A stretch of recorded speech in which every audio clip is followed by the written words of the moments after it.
हमारी जनरेशन ने टेक्नोलॉजी में कई बड़े चौंकाने वाले अचीवमेंट्स देखे हैं और उसके लिए हम शुक्रिया कहते हैं 21वीं सदी के सबसे कामयाब और इनफेमस एंटरप्रेन्योर का, इलॉन मस्क, जिन्होंने पेपैल की शुरुआत की, टेस्ला और स्पेसएक्स के फाउंडर हैं और दुनिया में अमेज़न के फाउंडर जेफ बेजोस के बाद दूसरे सबसे अमीर इंसान हैं। उनकी कुल संपत्ति करीब 16,300 करोड़ अमेरिकन डॉलर्स हैं। ये एक एम्बिशियस जीनियस, इंटेलेक्चुअल और टेक बिलियनर हैं, जिन्होंने अपने ग्राउंड ब्रेकिंग इन्वेंशन से दुनिया को हिला दिया था। ये शख्स एक इंजीनियर हैं, एक कैरिस्मेटिक लीडर हैं और एक जेनरस कंट्रीब्यूटर हैं। इलॉन मस्क एक इंसान में कई इंसान हैं। आज उनका एक ही सपना है जिसके बारे में ज्यादातर लोग कहते हैं कि वो पूरा नहीं हो सकता।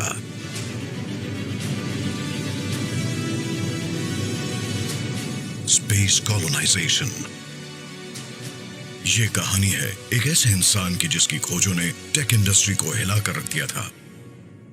उन्होंने space rockets, electric cars, solar batteries और रोबोट्स बनाए और उनकी कामयाबी ने उन्हें पहुंचा दिया दुनिया के सबसे अमीर इंसानों की लिस्ट में। For more updates, subscribe to our channel and enjoy watching the video.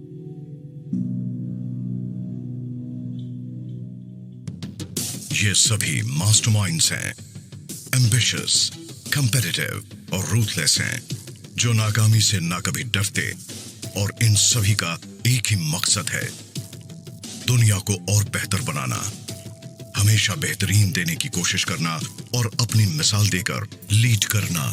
कई दूसरी इंडस्ट्रीज के उलट ये टेक बिलियनियर्स सेल्फ मेड हैं। इन्होंने अपने जीनियस दिमाग से न सिर्फ उस इंडस्ट्री को बदल दिया बल्कि दुनिया पर भी गहरा असर डाला। इलॉन रीव मस्क का जन्म 28 जून 1971 को प्रिटोरिया, साउथ अफ्रीका में हुआ था। उनके पिता एरोल एक बहुत अमीर और सक्सेसफुल साउथ अफ्रीकन इंजीनियर थे और मां मेइन मस्क एक कनेडियन मॉडल थी। इलॉन 3 भाई बहनों में सबसे बड़े थे और इनका बचपन अपने भाई किम्बल और बहन टोस्का के साथ साउथ अफ्रीका में बीता। इनका परिवार बहुत खुशहाल परिवार हो सकता था और ऊपर से सब कुछ अच्छा ही लग रहा था, लेकिन सच इसके बिल्कुल उलट था। इलॉन के घर में हमेशा उथल पुथल मची रहती और उनका बचपन बहुत ही मुश्किल और अकेला अकेला सा था। उनके पिता उनकी मां के साथ गाली गलौज करते और उन्होंने इलॉन को अपना बिजनेस शुरू करने के लिए किसी तरह की मदद देने से इनकार कर दिया था। उन्हें बच्चों की खुशियों और कामयाबी से कोई मतलब नहीं था। जब इलॉन सिर्फ 10 साल के थे तभी उनके पेरेंट्स का डिवोर्स हो गया, लेकिन इलॉन बिल्कुल अलग थे। सिर्फ 3 साल की उम्र से ही उन्होंने अपनी काबिलियत दिखानी शुरू कर दी थी। उनकी मां उन्हें नर्ड कहती थी। उनकी autobiography a woman makes a plan 2019 में छपी थी। उन्होंने उसमें इलॉन के बचपन के कुछ फोटोग्राफ्स डाले थे और लिखा था, जब इलॉन छोटे थे तब वो सब कुछ पढ़ते थे। उन्हें एहसास हो गया था कि इलॉन में कुछ खास है। इलॉन को स्कूल में बहुत परेशान किया जाता था और वो अपने भाई बहनों की तरह सोशल लाइफ का मजा नहीं ले पाते थे। वो छोटे कद के बड़े इंट्रोवर्ट इंसान थे। उन्हें पढ़ना पसंद था मगर पढ़ाई से वो दूसरों के बीच ज्यादा पॉपुलर नहीं हो सकते थे। उनका बस एक ही सहारा था, टेक्नोलॉजी। वो दिन रात अपने ही दुनिया में इस कदर खोए रहते थे कि उनके पेरेंट्स को टेस्ट करवा कर देखना पड़ा कि कहीं उन्हें सुनने में परेशानी तो नहीं होती। जल्दी ही उनकी दिलचस्पी कंप्यूटर्स और इलेक्ट्रॉनिक डिवाइसेस में पढ़ने लगी। जब उन्हें अपना पहला कंप्यूटर मिला तो सिर्फ 10 साल की उम्र में उन्होंने कोड लिखना सीख लिया था। जब उन्हें लगा कि स्कूल की पढ़ाई से कुछ खास नहीं होने वाला तो उन्होंने प्रोग्रामिंग शुरू कर दी, क्योंकि वो अपने टीचर से भी आगे की सोच वाले थे। उन्हें हमेशा बहुत अच्छे ग्रेड्स नहीं मिलते थे, खासकर उन सब्जेक्ट्स में जिन्हें वो पढ़ना नहीं चाहते थे, जैसे कि अफ्रीकांस। वो अपना उतना समय वीडियो गेम्स खेलने में लगाते थे और किताबें पढ़ते या फिर कोडिंग करते रहते। लेकिन जो सब्जेक्ट्स उनकी पसंद के थे, जैसे कि फिजिक्स और कंप्यूटर्स, उन्हें हमेशा हाईएस्ट ग्रेड मिलता था। आज भी वो पढ़ाई करते हैं ताकि अपनी पसंद की फील्ड में अव्वल बन सकें। उन्हें तो कॉमिक बुक्स भी इंस्पायर करती थी, क्योंकि वो ह्यूमैनिटी की बात करती थी। और उनकी कहानियां हमेशा दुनिया को बचाने वाली होती थीं। इलोन ने जल्द ही समझ लिया था कि अगर वो बेहतर सॉफ्टवेयर बनाकर बेचें तो वो बेहतर कंप्यूटर्स भी खरीद सकते हैं। इसके बाद उन्होंने अपना पहला स्पेस गेमिंग सॉफ्टवेयर बनाया, ब्लास्टार। उन्होंने उसे एक मैगजीन को $500 में बेच दिया। 12 साल की उम्र में उन्होंने अपना पहला कमर्शियल प्रोग्राम बेचा। अपने कॉलेज के दिनों में वो अपने डॉर्म रूम से कंप्यूटर पार्ट्स बेचकर एक्स्ट्रा पैसा कमा लेते थे। तब तक उन्होंने सोचा भी नहीं था कि उन्हें एक दिन बिलियनियर बनना है। लेकिन वो शायद एक क्रिएटिव सुपर पावर के साथ पैदा ही हुए थे। वो एक्सपेरिमेंट करके चीजों का पता लगाने से नहीं हिचकते थे और हमेशा एक एंटरप्रेन्योर की तरह सोचते थे और काफी छोटी उम्र से ही इनोवेट और क्रिएट करने लगे थे। उनका बचपन बहुत मुश्किल रहा था, मगर उन्हें उससे एक बहुत बड़ी खूबी मिली थी। उन्होंने बड़ी से बड़ी चुनौती का भी सामना करना सीख लिया था। जून 1989 में उनकी जिंदगी का दूसरा हिस्सा शुरू हुआ। 17 साल की उम्र में अपने डैड की इच्छा के खिलाफ वो कनाडा की तरफ चल पड़े और साउथ अफ्रीका और अपने बचपन को पीछे छोड़ दिया, हमेशा के लिए। उनके दिलो दिमाग में अमेरिकन सपने थे। इलोन को अच्छी तरह से याद था कि वो अमेरिका में जो कर सकते हैं वो दुनिया के किसी और देश में नहीं कर सकते। उनके पास कोई कॉन्क्रीट प्लान तो नहीं था, लेकिन वो जानते थे कि अपनी होम कंट्री में रहकर वो अपनी मंजिल तक नहीं पहुंच सकते। कनाडा पहुंचने के बाद वो ओंटारियो की क्वींस यूनिवर्सिटी में गए और वहीं उनकी मुलाकात उनकी पहली पत्नी जस्टीन विल्सन से हुई। 2000 में उन्होंने शादी कर ली और उनके 5 बच्चे हुए। उसके बाद वो अमेरिका आ गए और फिलाडेल्फिया की पेंसिल्वेनिया यूनिवर्सिटी से 1997 में इकोनॉमिक्स और फिजिक्स में बीए की डिग्रीज ली। जब वो 24 साल के थे तभी बे एरिया कैलिफोर्निया चले गए और स्टैनफोर्ड से एनर्जी फिजिक्स की पढ़ाई करने गए। मगर 2 दिन बाद ही वो उससे भी कुछ ज्यादा बड़े काम करने लगे। मस्क सिलिकॉन वैली के पहले ऐसे शख्स नहीं थे जिसने पढ़ाई छोड़ने के बाद भी कामयाबी की बुलंदियों को छुआ था। एप्पल के को-फाउंडर स्टीव जॉब्स और दुनिया के 2 दूसरे सबसे अमीर आदमी बिल गेट्स और मार्क जकरबर्ग, इन सभी ने अपनी पढ़ाई छोड़कर अपनी अपनी कंपनियां शुरू की थी। उस वक्त इंटरनेट शुरुआती दौर में था और मस्क उस नई टेक्नोलॉजी पर काम करना चाहते थे। इसके लिए वो कैलिफोर्निया की सिलिकॉन वैली में आ गए, क्योंकि टेक वर्ल्ड के किसी भी एंटरप्रेन्योर का सपना वहीं से पूरा हो सकता था। उन्हें यकीन था कि वहीं पर वो ज्यादा तरक्की कर सकेंगे। जल्द ही पता लग गया कि मस्क एक प्रॉब्लम सॉल्वर हैं। जब वो सिलिकॉन वैली आए थे तब उनके दिमाग में बस एक ही बात थी, इंसानों का भविष्य बेहतर हो।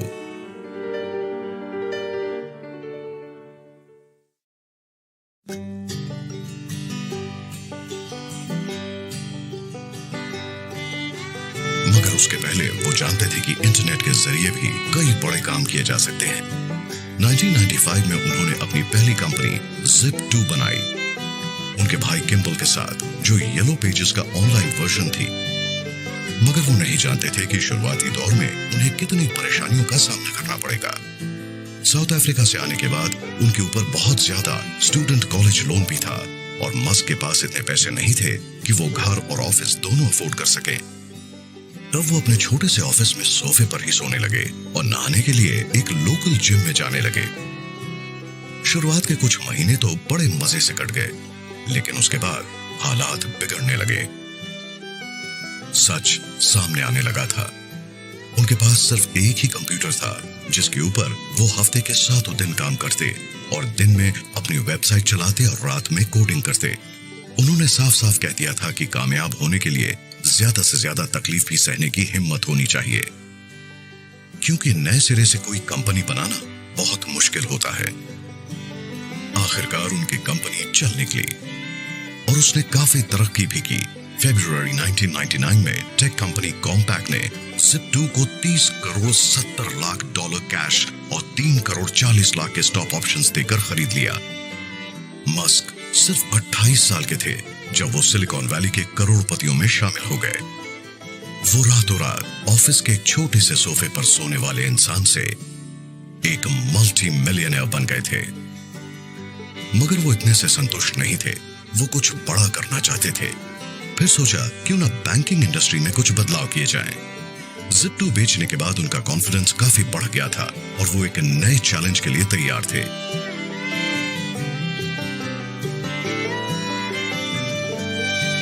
नाइनटीन 1999 में Zip2 बेचने के सिर्फ 1 महीने बाद ही ईलॉन और किम्बल ने उससे मिले पैसों से एक नई कंपनी शुरू कर दी, X.com, जिसे आज हम बेहद पॉपुलर पेपैल के नाम से जानते हैं। मनी ट्रांजैक्शंस पहले बहुत धीमा हुआ करता था। मस्क ने इस बात पर गौर किया और उन्हें लगा कि उनके पास फाइनेंशियल वर्ल्ड में जबरदस्त बदलाव लाने का ये बहुत अच्छा समय है। उन्होंने पेपैल की खोज की ताकि मनी ट्रांसफर्स और पेमेंट्स आसान हो जाएं और कैश का चक्कर ही ना रहे।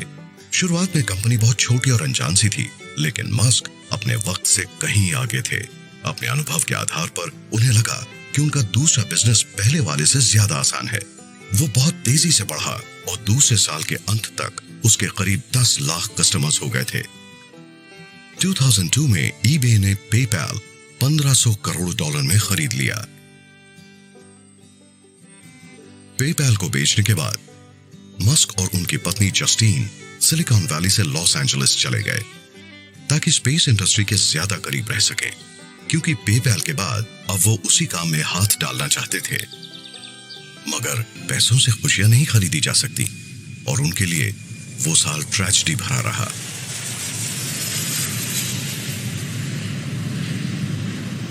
उनके एले आने तक उनके पहले बेटे की मौत हो गई। उसका नाम नेवाडा अलेक्जेंडर था। उसी हफ्ते ईलॉन का नेटवर्थ भी काफी बढ़ गया। बच्चे ने अचानक सांस लेना बंद कर दिया था और उसकी मौत seeds sudden infant death syndrome से हुई थी। वो सिर्फ 10 हफ्ते का था। ईलॉन ने पहली बार अपना पहला $1 बिलियन तो कमा लिया, मगर अपने बेटे की जान नहीं बचा पाए। बाद में उन्होंने नेवाडा के मौत के बारे में कोई भी बात करने से इनकार कर दिया और उन्होंने अपनी पत्नी के साथ ये फैसला लिया कि उन्हें जल्दी से जल्दी बच्चे पैदा करने हैं। अगले 5 साल में IVF की मदद से जस्टीन ने एक ट्विंस और फिर एक ट्रिपलेट्स को जन्म दिया। मतलब कुल मिलाकर 5 बच्चे हुए, ग्रिफिन, एक्सेवियर, डेमियन, सैक्सन और काई। वो और उनकी पत्नी सपनों की दुनिया में रह रहे थे। कम से कम लग तो यही रहा था। जस्टीन ने कहा कि वो खुद को एक ट्रॉफी वाइफ समझती हैं और अब दोनों के रिश्ते में खटास आने लगी थी और दोनों का एक साथ रहना दुभर हो गया था। पहले बेटे की ट्रैजिक डेथ के बाद ईलॉन की काम के प्रति प्रायोरिटीज और उनका ऑब्सेशन काफी बढ़ने लगा था और फिर वो एक दूसरे से दूर होने लगे और आखिरकार 2008 में उनका डिवोर्स हो गया। वो साल चैलेंजेस से भरा था।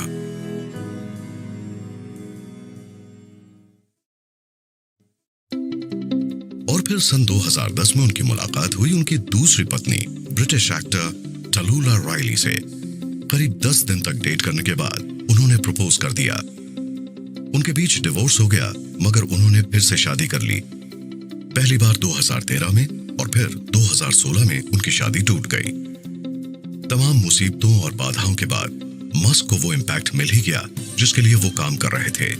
उनकी नई कंपनी ने कुछ ऐसा बनाया था जिसकी हम बहुत ज्यादा कदर नहीं करते, मगर उसने पैसे ट्रांसफर करने का तरीका ही बदल दिया था और आज जमाना उसी के इस्तेमाल से चीजें खरीद रहा है। 2002 में 31 साल की उम्र में मस्क अमेरिकन सिटीजन और एक बिलियनियर बन गए थे। उस वक्त वो बड़े आराम से रिटायर हो जाते, एक प्राइवेट ट्रॉपिकल आइलैंड खरीदकर वहां चैन से माई टाइस की चुस्की लेते हुए जिंदगी गुजार सकते थे, मगर इन सब में उनकी कोई दिलचस्पी नहीं थी। उनका ज्यादा समय तो ऑफिस या फैक्ट्रीज में ही बीतता था और वो हफ्ते में 80 से 90 घंटे काम करते थे। इस एंटरप्रेन्योर के पास काम ही काम था और वो काफी बिजी भी रहते थे। उनका कहना था कि कामयाबी के लिए दिन रात काम करना जरूरी है। उन्होंने एक बार कहा था कि बच्चे भी उनकी प्रायोरिटी हैं, लेकिन पहले काम है। उन्हें बहुत प्यार करने वाला बाप माना जाता था, लेकिन बहुत ही कम लोग इतने बिजी स्केड्यूल को हैंडल कर सकते हैं। पेपैल के बाद मस्क की दिलचस्पी एक ज्यादा इंस्पायरिंग फ्यूचर में बढ़ी और वो आउटर स्पेस को एक्सप्लोर करने के बारे में सोचने लगे।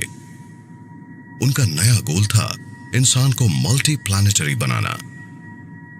एक ऐसा बच्चा जिसका कोई भी बड़ा या क्लियर विजन नहीं था, वो अब एक जीनियस एंटरप्रेन्योर बन चुका था और अब उसका विजन भी बाकी लोगों से कहीं बढ़कर था। 2002 में उन्होंने एक private Interstellar travel company space x शुरू की, जिसका मकसद था अपोलो की यादें दोबारा ताजा करना, और वो कमर्शियल स्पेस ट्रैवल के लिए स्पेसक्राफ्ट बनाने के सपने देखने लगे थे। उनका गोल था स्पेस ट्रांसपोर्टेशन की टेक्नोलॉजी को बेहतर बनाना और उसके लिए सस्ते और रीयूजेबल रॉकेट्स बनाना। लेकिन स्पेस इंडस्ट्री के एक्सपर्ट्स मानते थे कि रीयूजेबल रॉकेट्स बना पाना असंभव है। हम किसी और दुनिया में जाना चाहते हैं। पहले तो चांद पर जाएंगे और फिर उसके बाद शायद मार्स या उसके भी आगे जाने की कोशिश करेंगे। मैं तो यही मानता हूं कि ये भी अपोलो के सपने का आगे बढ़ना ही है, और अब सब लोग यही चाहते हैं। स्पेसएक्स की शुरुआत हुई थी 2008 में, मगर सब उनकी इस बात से सहमत नहीं थे। यहां तक कि मून वॉकर्स और अमेरिका के हीरोज नील आर्मस्ट्रॉन्ग और जीन सर्नन ने भी मस्क के प्लान को क्रिटिसाइज किया था। उन्होंने एक बड़े इमोशनल इंटरव्यू में कहा था कि मुझे यह सब सुनकर बेहद दुख हुआ। मुझे ये सब सुनकर अच्छा नहीं लग रहा, क्योंकि ये लोग मेरे हीरोज हैं, तो उनके मुझसे ऐसी बातें अच्छी नहीं लगी। काश वो लोग हमारे पास आते और देखते कि हम कितनी मेहनत कर रहे हैं। शायद ये देखकर उनकी राय भी बदल जाती। उन्होंने आपको ये सब करने के लिए इंस्पायर किया था। हाँ, और अब वही आपको गलत बता रहे हैं। बहुत बुरा लग रहा है। 90 के दशक में मस्क के सिलिकॉन वैली में आने की सबसे बड़ी वजह तो यही थी कि वो इलेक्ट्रिक कार्स पर काम करें।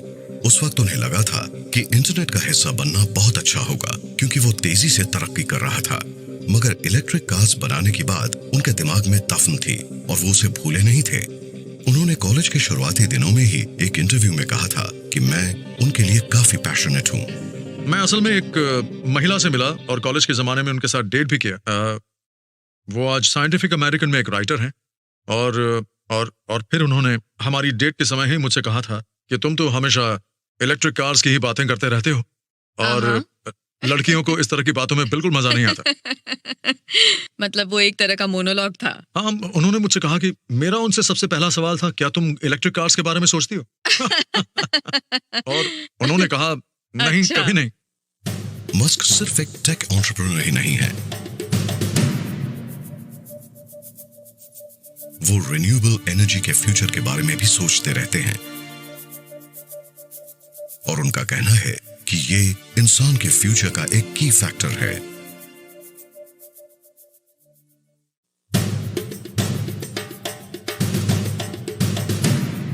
वो हमेशा से रॉकेट्स और फास्ट कार्स के दीवाने रहे, और मस्क एक ऐसा तरीका भी ढूंढना चाहते थे जिससे ग्लोबल वार्मिंग कम हो और फॉसिल फ्यूल्स का डिस्ट्रक्टिव यूज भी नहीं हो। इस बात में शक नहीं कि फ्रैकिंग टेक्नोलॉजी के कई खतरे हैं, और हम अभी बिल्कुल ही अर्ली स्टेज में, क्योंकि मैं मानता हूं कि फ्रैकिंग से शायद दुनिया में ऑयल और गैस की एक्सेसिबिलिटी सिर्फ 10% ही रह जाए। हम नहीं जानते कि मामला किस हद तक जाएगा, लेकिन ये शायद इतना बढ़ जाएगा कि उससे दुनिया के क्लाइमेट पर बहुत ही बुरा असर होगा, और उससे जितना नुकसान होगा उतना शायद पहले कभी नहीं हुआ है। और हम तब तक इंतजार नहीं कर सकते जब तक कमी की वजह से ऑयल और गैस की कीमतें बहुत बढ़ जाएं। इसलिए बेहतर यही होगा कि हम अभी से इलेक्ट्रिक का इस्तेमाल शुरू कर दें। अब हमें ऐसे तरीके ढूंढने हैं जिनसे ऐसी इलेक्ट्रिक कार्स बनाई जा सकें जिनकी वजह से हमें गैस की बेहद बढ़ी हुई कीमत ना चुकानी पड़े। स्पेसएक्स की शुरुआत के 2 साल बाद 2004 में वो एक ऐसी कंपनी के साथ जुड़े जिसके बारे में उन्हें यकीन था कि वो ह्यूमैनिटी की दिशा बदल देगी और हमें एक ज्यादा सस्टेनेबल फ्यूचर मिलेगा। उस कंपनी के पास एक रेवोल्यूशनरी टेक्नोलॉजी थी जो एनवायरनमेंट, कस्टमर एक्सपीरियंस और कामयाबी पर यकीन करती थी, और वो काफी पॉपुलर भी थी। टेस्ला मोटर्स, जिसे ये नाम दिया गया था electrical inventor Pioneer Nikola Tesla के नाम पर। टेस्ला का प्लान था ऐसी कार बनाना जो सबकी पहली पसंद हो, अफोर्डेबल हो, एनवायरमेंटली फ्रेंडली हो और फास्ट भी हो। हालांकि मस्क ने इस कंपनी की शुरुआत नहीं की थी, बल्कि दो थोड़े से अनजान इंजीनियर्स ने की थी, जिनके पास ट्रांसपोर्ट को लेकर एक विजन था और वो ऐसी एनर्जी का इस्तेमाल करना चाहते थे जो एनवायरनमेंट के लिए बेहतर हो। अप्रैल 2004 में उन्होंने टेस्ला लॉन्च करने में उनकी मदद की और उन्हें $65 लाख अपनी जेब से दिए और उन्हें कंपनी का चेयरमैन बना दिया गया।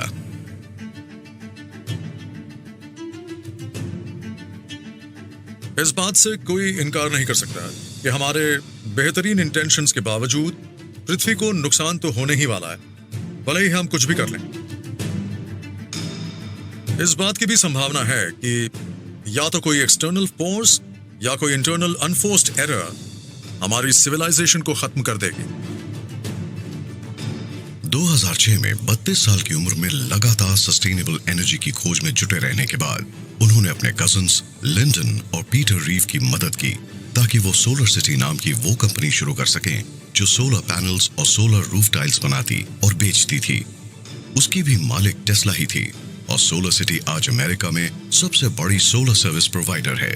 वो मानते हैं कि सूरज से हमें लगातार ढेर सारी एनर्जी मिल सकती है और उनके मुताबिक इस एनर्जी से पूरी दुनिया को फायदा हो सकता है। वो उसके उस मिशन का एक बड़ा हिस्सा है जिससे वो पृथ्वी को पावर देना चाहते हैं। उनका कहना है कि इसका फायदा यूके में भी होगा, क्लाउडी ब्रिटिश वेदर के बावजूद। बादल होने के बावजूद सूरज की 80 से 90% एनर्जी पृथ्वी तक आती है। ये बिल्कुल जरूरी नहीं है कि बस तेज धूप ही हो, और अगर यकीन नहीं होता तो आप पेड़ पौधों को ही ले लीजिए जो सिर्फ सोलर पावर्ड केमिकल रिएक्शन से जिंदा रहते हैं, और यूके काफी हरा भरा देश है। 2008 में टेस्ला की पहली टेस्ला रोडस्टर आई, एक स्पोर्ट्स कार जो 0 से 100 किलोमीटर पर आवर की स्पीड पर सिर्फ 3.7 सेकंड में पहुंच जाती थी, और उसने पहली अफोर्डेबल इलेक्ट्रिक कार मॉडल 3 के लिए रास्ता बना दिया। मगर मस्क को अंदाजा नहीं था कि ऐसी हाई एंड कार्स का प्रोडक्शन कॉस्ट बहुत ज्यादा होगा।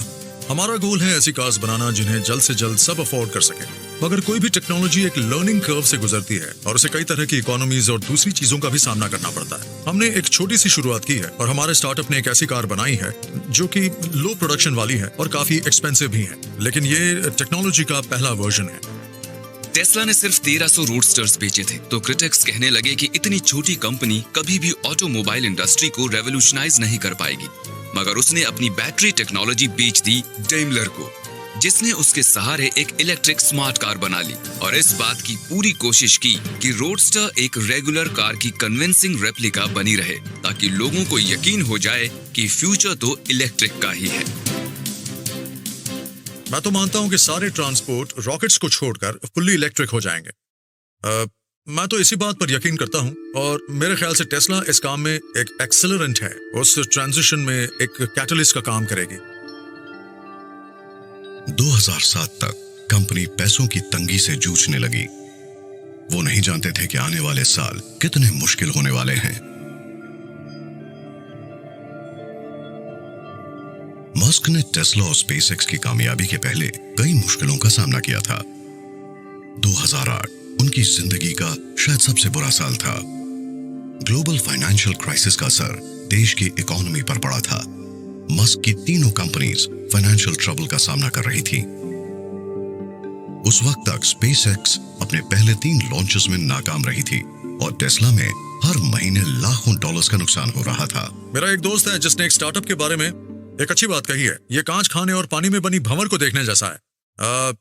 तो अगर किसी को लगता है कि ये काम बड़ा मजेदार होने वाला है तो उसे, मुझे लगता है, निराशा ही होगी, क्योंकि ये मजेदार नहीं है। बहुत तकलीफ होती है। कहीं नौकरी कर लेना इससे ज्यादा आसान है। बहुत ही आसान और बहुत कम स्ट्रेसफुल भी है। तब आपको दूसरे कामों के लिए ज्यादा वक्त भी मिलेगा। लेकिन क्या आप ज्यादा खुश होते? ये आपके ऊपर निर्भर करता है। पर आप खुश होते? ओ, मैं ज्यादा खुश होता? नहीं, मैं बिल्कुल खुश नहीं होता। 2008 में क्रिसमस के पहले टेस्ला 2 दिनों के अंदर बैंकरप्ट हो सकती थी। टेस्ला और स्पेसएक्स के बचे रहने के सिर्फ 10% चांसेस थे। जो बैंक उनकी फंडिंग कर रहा था उसने भी हाथ खींच लिए थे। मस्क अपनी जिंदगी की सबसे बड़ी जंग लड़ रहे थे। इसी साल जस्टीन के साथ उनकी शादी भी टूट गई। वो बहुत ही मुश्किल दौर से गुजर रहे थे और उन्होंने अपना सब कुछ दांव पर लगा रखा था, जबकि इस बात की कोई गारंटी नहीं थी कि उससे कोई फर्क आ सकेगा।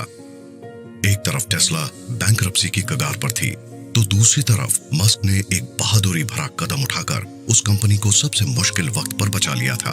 आखिरी दम तक लड़ने और अपना सब कुछ दांव पर लगा देने के बाद उनके पास सिर्फ वही पैसे बचे थे जो पेपैल को बेचकर मिले थे। वो पैसे भी उन्होंने टेस्ला में लगा दिए।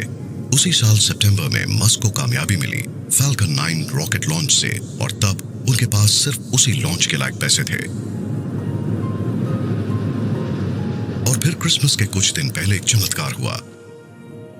नासा ने उन्हें बुलाया और स्पेसएक्स को $160 करोड़ का कॉन्ट्रैक्ट दिया इंटरनेशनल स्पेस स्टेशन पर सप्लाई पहुंचाने का। इस ह्यूमन स्पेस फ्लाइट के लिए ही स्पेसएक्स कंपनी बनाई गई थी, और हम बहुत खुश हैं कि आज हम नासा के साथ मिलकर आगे बढ़ रहे हैं और ये संभव हुआ है। नेशनल स्पेस एजेंसी धीरे धीरे इंटरनेशनल स्पेस स्टेशन के सारे ऑपरेशन इस तरह की कमर्शियल कंपनीज को सौंप देना चाहती है। हम एक एजेंसी के तौर पर मार्स और उसके आगे तक जाना चाहते हैं, और सभी इस बात से बहुत खुश हैं कि इलॉन भी ऐसा ही कुछ करना चाहते हैं, और स्पेस एक्स चाहती है कि इंसान की पहुंच हमारे पूरे सोलर सिस्टम में हो जाए। 2010 में उन्होंने टेस्ला को पब्लिक कर दिया और उस पर पैसों की बारिश होने लगी। मगर सब इस कंपनी के फ्यूचर को लेकर बहुत संतुष्ट नहीं थे। वॉल स्ट्रीट ने तो यहां तक कह दिया था कि उसकी कामयाबी की उम्मीद बहुत कम है, मगर इन्वेस्टर्स ने इन बातों पर ज्यादा ध्यान नहीं दिया। मस्क ने भी टेस्ला और स्पेसएक्स की शुरुआत करते समय ये सोच लिया था कि नाकामी की संभावना ही ज्यादा है, फिर भी उन्होंने ये रिस्क लिया। मैं ये सब इसलिए कर रहा हूं, और टेस्ला से जुड़े इतने सारे लोग ये सब इसलिए कर रहे हैं कि अगर हम कभी एक सस्टेनेबल ट्रांसपोर्ट लाने में कामयाब हो गए तो वो बहुत बड़ी बात होगी।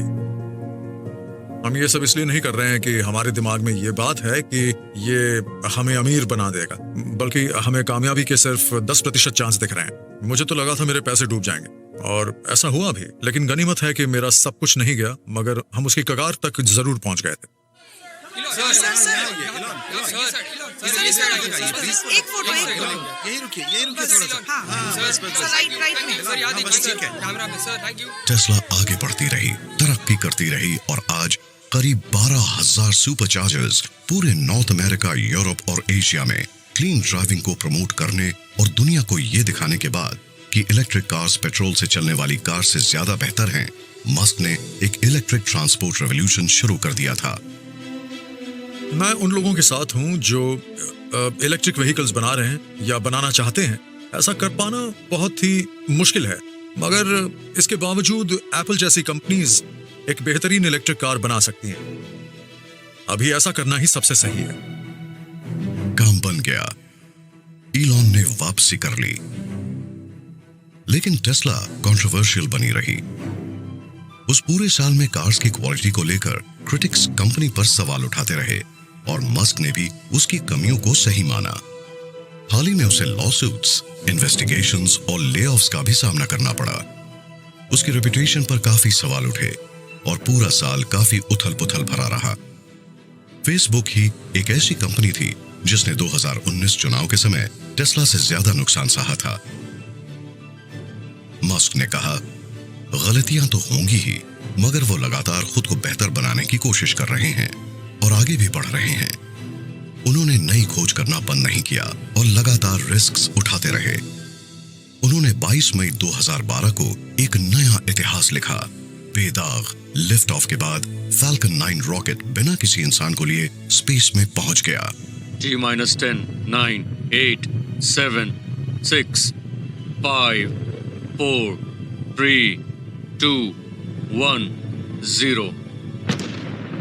और इसी के साथ स्पेसएक्स फाल्कन 9 रॉकेट का लॉन्च हो गया, और अब तो नासा भी इंटरनेशनल स्पेस स्टेशन पर रीसप्लाई का काम प्राइवेट सेक्टर को दे रही है।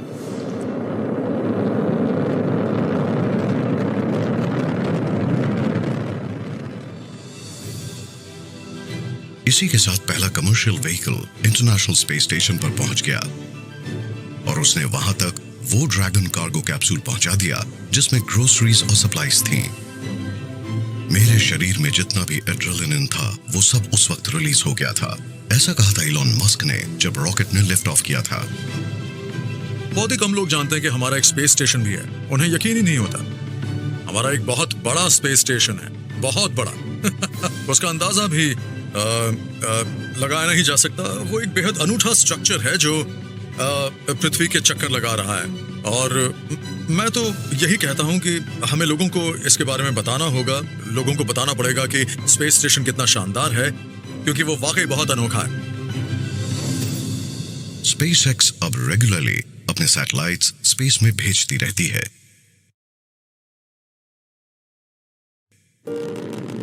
एक 16 टेलीमेट्री लिंक है और पावर सिस्टम्स बिल्कुल नॉर्मल है। हम अभी स्पेस एक्सप्लोरेशन के एक नए युग में जा रहे हैं और ये बहुत ही बड़ी बात है।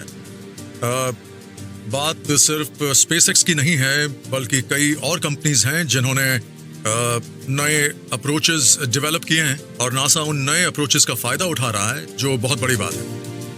अब हम आगे जाकर अंतरिक्ष में घूमने वाली सिविलाइजेशन और एक मल्टी प्लैनेट स्पीशीज बन सकते हैं, और आप लोग भी शायद मेरी इस बात से सहमत होंगे।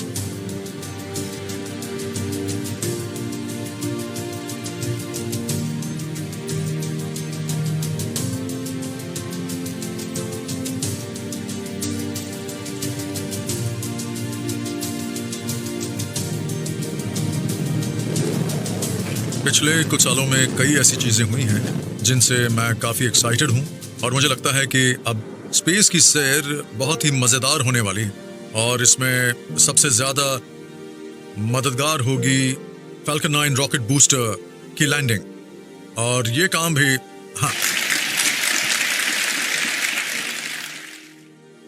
2013 में उनका बिजनेस काफी बेहतर चल रहा था। फाइनेंशियल क्राइसिस अब बीते कल की बात बन चुकी थी। उन्होंने कई और नई खोजें की।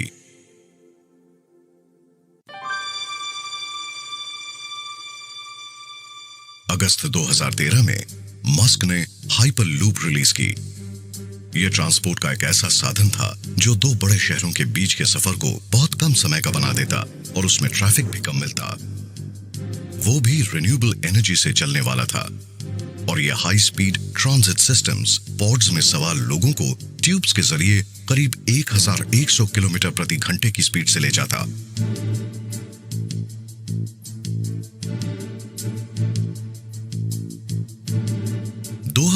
में SpaceX ने Starlink की डेवलपमेंट शुरू की ताकि सैटेलाइट इंटरनेट एक्सेस मिल सके। 24 मई 2019 को पहले 60 ऑपरेशनल सैटेलाइट्स को लॉन्च किया गया। उस प्रोजेक्ट पर करीब $1000 करोड़ खर्च हुए।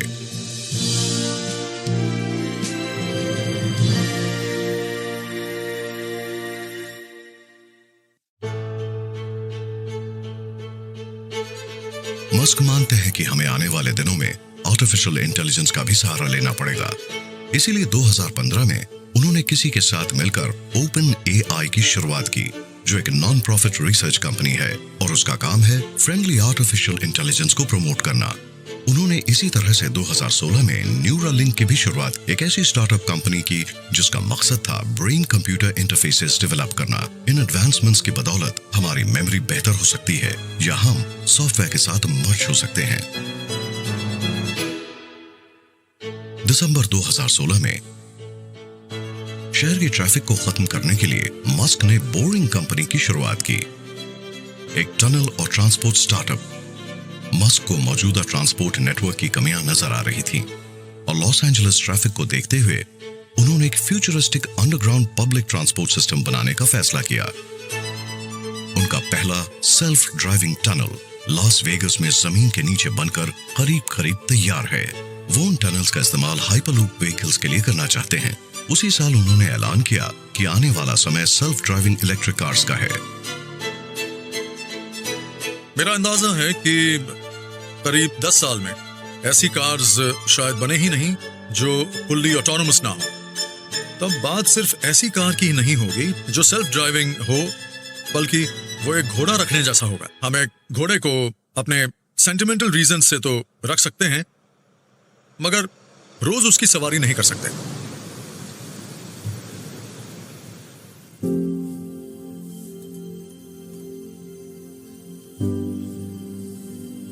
उन्होंने यह भी ऐलान किया कि इंसान को मार्स तक पहुंचाना उनका असली उद्देश्य है, एक ऐसा गोल जिसे वो 2024 तक पूरा कर लेंगे। कितना अच्छा होगा अगर हमारा जन्म पृथ्वी पर हो और मौत मार्स पर। हाँ, आपने एक बार कहा था आप रिटायर होकर मार्स पर जाएंगे, क्या ये मुमकिन है? मुझसे पूछा गया था कि क्या मैं ऐसा करना चाहता हूं। बात यह नहीं है कि मैं रिटायर होना चाहता हूं, लेकिन अगर मैं रिटायर हो गया और मेरा दिमाग काम करता रहा तो मैं मार्स पर जाना चाहूंगा, मुझे बहुत अच्छा लगेगा।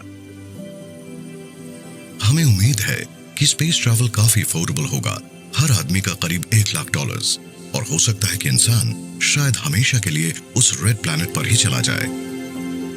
2018 में उन्होंने उस पहले प्राइवेट एस्ट्रोनॉट का ऐलान किया जो चांद पर जाने वाले हैं। मैं BFR के पहले पेइंग कस्टमर का ऐलान करने जा रहा हूं। युसाकु मिजेवा, प्लीज यहां आइए। हाँ, बताइए कैसा लग रहा है? Thank you Elon. Thank you. Thank you everyone. वाह दोस्तों, 2023 में मैं अपने साथ पूरी दुनिया में से 6 से 8 आर्टिस्ट को भी अपने इस मिशन पर अपने साथ चांद पर लेकर जाऊंगा।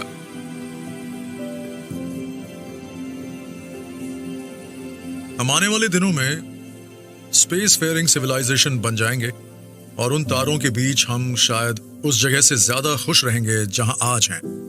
मैं तो यही मानता हूं कि अगर हम वैसा फ्यूचर नहीं चाहते तो हम इंसान ही नहीं हैं।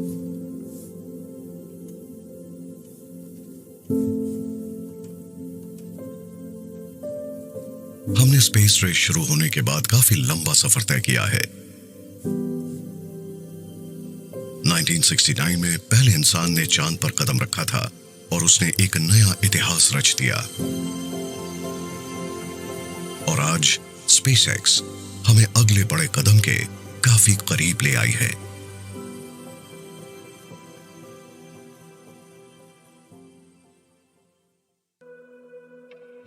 मई 2018 में मस्क मेट गाला में गए तो उनके साथ थी उनकी नई गर्लफ्रेंड, कनेडियन सिंगर क्लेयर बूशेर, जो प्रोफेशनली ग्राइम्स के नाम से मशहूर हैं। वो कुछ हफ्ते पहले ही ऑनलाइन मिले थे और मस्क ने आर्टिफिशियल इंटेलिजेंस के बारे में ग्राइम के ट्विटर अकाउंट पर एक जोक देखा था। उन्होंने उनसे बात की और फिर दोनों चुपचाप डेट करने लगे।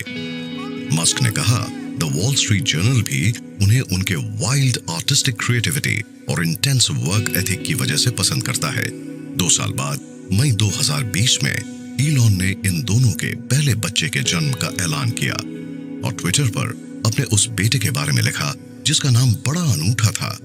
इस जोड़े ने शुरुआत में लिखा था कि उनके पास इस बच्चे का नाम एक्स ऐश A12 मस्क है। बच्चे का सरनेम सिर्फ मस्क है या लिटिल एक्स।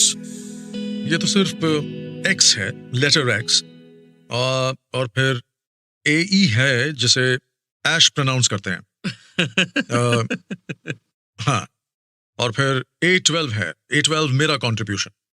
ओ, A12 क्यों? आर्कएंजल 12 आज तक के सबसे शानदार SR-71 प्लेन का प्रीकर्सर।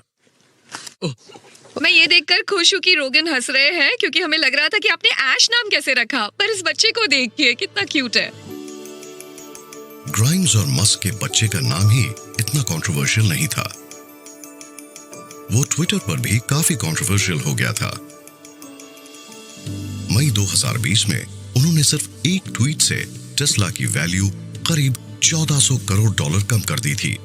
उन्होंने लिखा था टेस्ला का स्टॉक प्राइस बहुत ज्यादा है। उन्होंने अपने स्टेक में से $300 करोड़ निकाल लिए और फिर इन्वेस्टर्स भी उस ट्वीट के बाद किनारा करने लगे। 1 मई 2020 को मस्क ने फैसला किया कि वो अपने 7 घरों को बेच देंगे। उन्होंने ट्वीट किया, मैं अपने सारे फिजिकल पोजेशंस बेच रहा हूं, अब मेरा कोई घर नहीं होगा। उन्हें जो रोगन के साथ एक इंटरव्यू के दौरान नशा करते हुए भी देखा गया। ये लीगल तो है ना? हाँ, टोटली लीगल है। ये कैसा लगता है जब आप कुछ अलग करते हैं और लोग अपसेट होते हैं? ये तुम देख रहे हो ना? ये तंबाकू और गांजा है। वो कश ले रहे हैं? मुझे अंदाजा नहीं है। ओके, कश ले रहे हो या नहीं, पर वो जिस स्टेट में है वहां पर ये लीगल है। उन्होंने 3 बार शादी की, एक ही औरत से 2 बार और 6 बच्चों के बाप भी बने और अपने ट्वीट से अपने शेयर होल्डर्स का करोड़ों का नुकसान करवाया।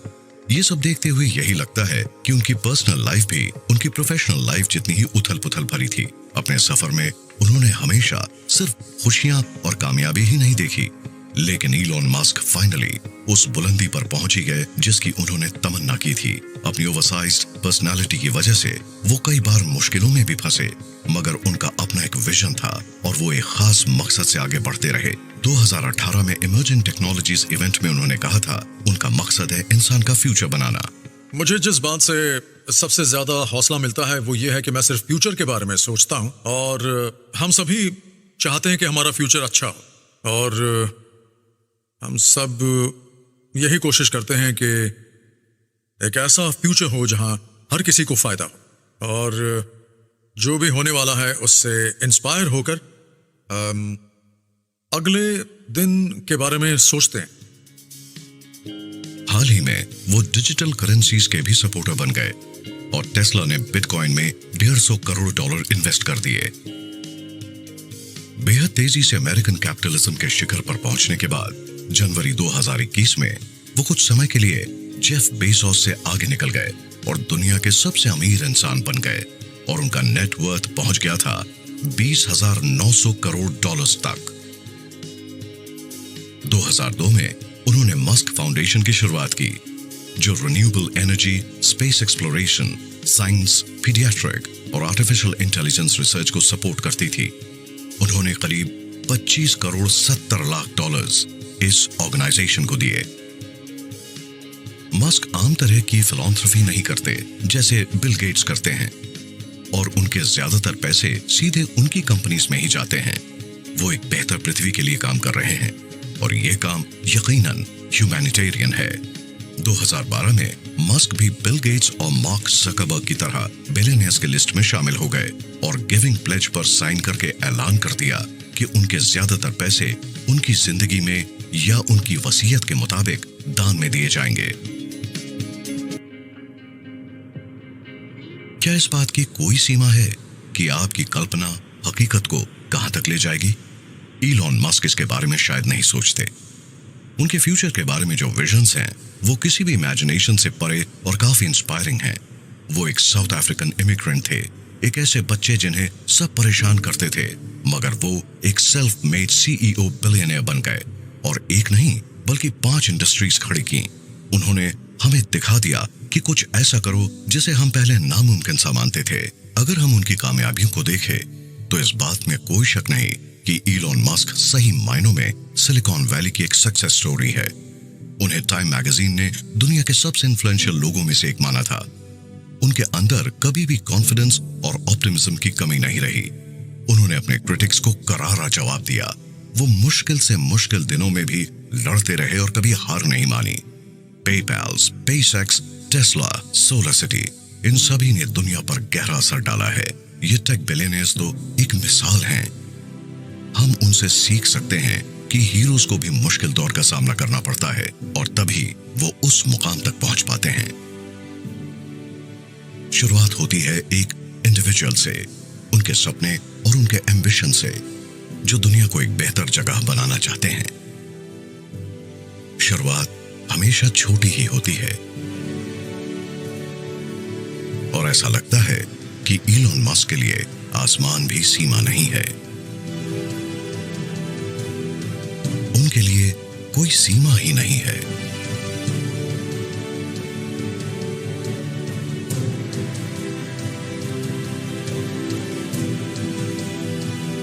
देखिए, स्पेस एक ऐसी चीज है जिससे ज्यादातर लोग इंस्पायर्ड हैं और अगर आप लोगों से पूछें कि इतिहास की सबसे इंस्पायरिंग बात क्या थी तो बहुत से लोग यही कहेंगे जब इंसान ने चांद पर लैंड किया।